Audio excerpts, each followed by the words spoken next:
Todd and Julie Chrisley are facing up to 30 years in prison after being found guilty of fraud and tax evasion at the conclusion of their 2-week federal trial. That's right, the Chrisley Knows best stars are in big trouble after being convicted of lying to secure $30 million in bank loans, then later filing for bankruptcy to avoid paying more than $20 million in debt. Maybe Chrisley doesn't know best, honestly. Let's get into what went down in court and what it means for their hit reality show. I'm Anna Rumer, and this is Pop Culture Social Call.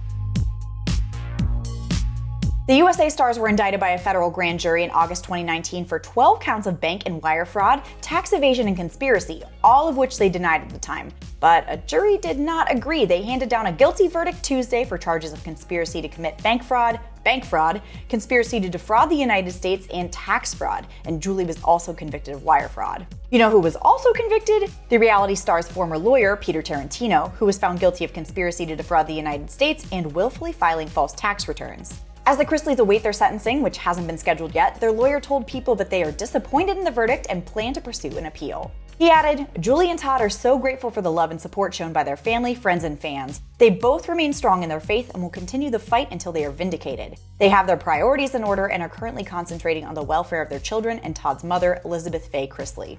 Now, the Chrisleys have been pretty adamant since they were indicted that they didn't do anything wrong, but the allegations in court were pretty damning. Federal prosecutors showed evidence that not only did the Chrisleys create false documents to secure $30 million in bank loans to fund their lavish lifestyles, then file for bankruptcy to skip out on $20 million in debt, they also lied about the millions they brought in from the reality show. They were even accused of launching a shell company to put in Julie's name to prevent the IRS from seizing the $500,000 owed back taxes from 2009. Now, the Chrisleys had been facing similar accusations at a state level in Georgia, where they lived before they moved their family to Nashville, but they were cleared of state tax evasion charges in October 2019. That didn't mean that they were off the hook federally, though, and that's the trial that kicked off on May 16th before wrapping up on Tuesday. Now, what does that mean for Chrisley Knows Best? I mean, the show has a ton of fans. It's like always on. Fear not, Chrisley fans. The 9th season returns for more episodes on June 23rd after a hiatus, and season 10 has already been renewed, so I think we're good. I honestly doubt the show gets canceled just yet. I mean, I'm a big Bravo fan, and like half the cast on The Real Housewives have been convicted of tax fraud, so, you know. We'll have more updates here on this channel, so like and subscribe and drop a comment below about what you think about the verdict. I'm Anna Rumer, and this is Pop Culture Social Call.